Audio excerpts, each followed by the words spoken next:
किसी शहर के रेलवे स्टेशन पर एक भिखारी रहता था। वह वहां आने जाने वाली रेलगाड़ियों में बैठे यात्रियों से भीख मांगकर अपना पेट भरता था। एक दिन जब वह भीख मांग रहा था तो उसके सामने एक सूट बूट पहना लंबा सा व्यक्ति खड़ा हुआ था। उसने सोचा कि यह व्यक्ति बहुत अमीर लगता है, इससे भीख मांगने पर मुझे ज़्यादा पैसे मिल सकते हैं। वह उस लंबे व्यक्ति के पास जाकर भीख मांगने लगा। लंबे व्यक्ति ने कहा, तुम हमेशा मांगते ही हो क्या? कभी किसी को कुछ देते भी हो? भिखारी बोला, साहब मैं तो भिखारी हूँ, हमेशा लोगों से मांगता ही रहता हूँ। मेरी इतनी औकात कहाँ है कि मैं किसी को कुछ दे सकूं। लंबा व्यक्ति बोला, जब किसी को कुछ दे नहीं सकते हो तो तुम्हें मांगने का भी कोई हक नहीं है।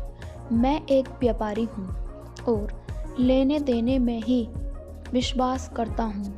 अगर तुम्हारे पास मुझे कुछ देने को नहीं है तो मैं तुम्हें बदले में कुछ नहीं दे सकता। तभी वह स्टेशन आ गया जहाँ पर उस लंबे व्यक्ति को उतरना था। वह ट्रेन से उतरा और चला गया। इधर भिखारी उसकी कही गई बात के बारे में सोचने लगा।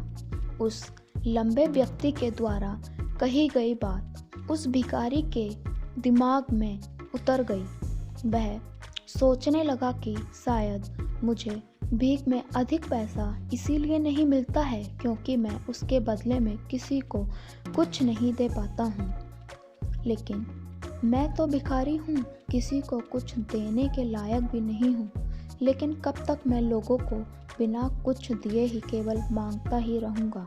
बहुत सोचने के बाद उस भिखारी ने निर्णय लिया कि जो भी व्यक्ति उसे भीख देगा तो उसके बदले में वह भी उस व्यक्ति को कुछ न कुछ ज़रूर देगा। लेकिन अब उसके दिमाग में यह प्रश्न चल रहा था कि वह तो खुद भिखारी है, तो भीख के बदले में वह दूसरे को क्या दे सकता है। इस बात को सोचते हुए 2 दिन हो गए, लेकिन उसे अपने प्रश्न का उत्तर नहीं मिला। तीसरे दिन जब वह स्टेशन के पास बैठा हुआ था, तभी उसकी नज़र कुछ फूलों पर पड़ी जो स्टेशन के आसपास के पौधों पर खिल रहे थे। उसने सोचा, क्यों ना मैं लोगों को भीख के बदले कुछ फूल ही दे दूं। उसको अपना यह विचार अच्छा लगा और उसने वहां से कुछ फूल तोड़ लिए। अब वह ट्रेन में भीख मांगने पहुंचा। अब जब भी कोई उसे भीख देता तो उसके बदले में वह भीख देने वाले को कुछ फूल दे देता था। उन फूलों को लोग बहुत खुश होकर लेते थे। अब भिखारी रोज फूल तोड़ता और भीख के बदले में उन फूलों को लोगों में बांट देता था। कुछ ही दिनों में उसने महसूस किया कि अब उसे बहुत अधिक लोग भीख देने लगे हैं। वह स्टेशन के पास के सभी फूलों को तोड़ने लगा। जब तक उसके पास फूल रहते थे तब तक उसे बहुत से लोग भीख देते थे, लेकिन जब फूल बांटते बांटते ख़त्म हो जाते थे तो उस भिखारी को भीख भी नहीं देते थे। अब रोज ऐसा ही चलता रहा।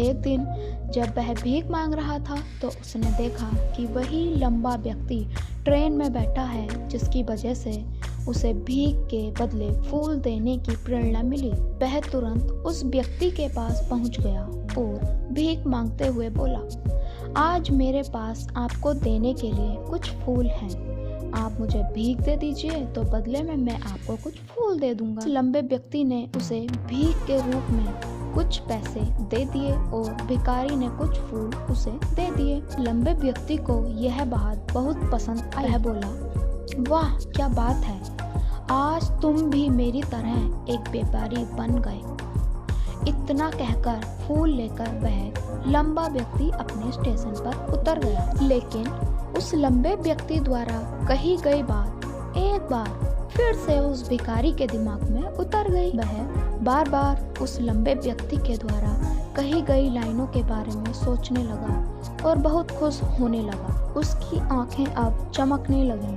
उसे लगने लगा कि अब उसके हाथ सफलता की वह चाबी लग गई है जिसके द्वारा वह अपने जीवन को बदल सकता।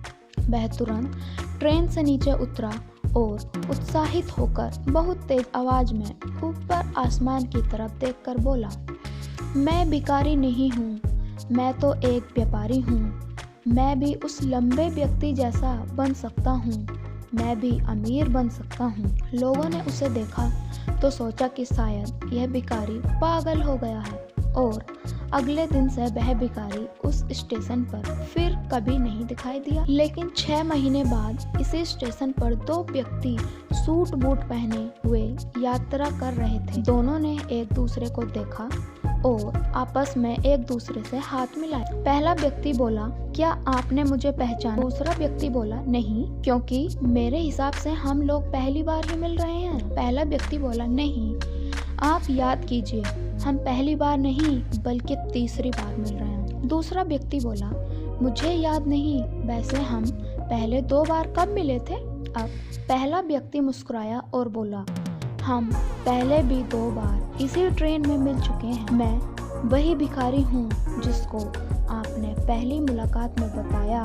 कि जीवन में क्या करना चाहिए और दूसरी मुलाकात में बताया कि मैं वास्तव में कौन हूँ। दूसरा व्यक्ति मुस्कुराया और बोला, ओह, याद आया, तुम वही भिखारी हो जिसे मैंने एक बार भीख देने से मना कर दिया था और दूसरी बार मैंने तुमसे कुछ फूल खरीदे थे।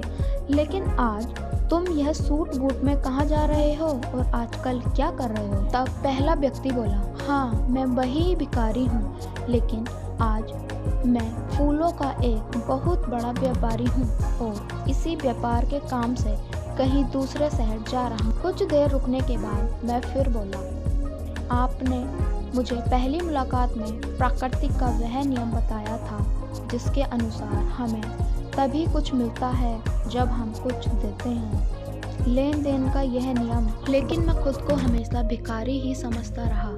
इससे ऊपर उठकर मैंने कभी सोचा ही नहीं।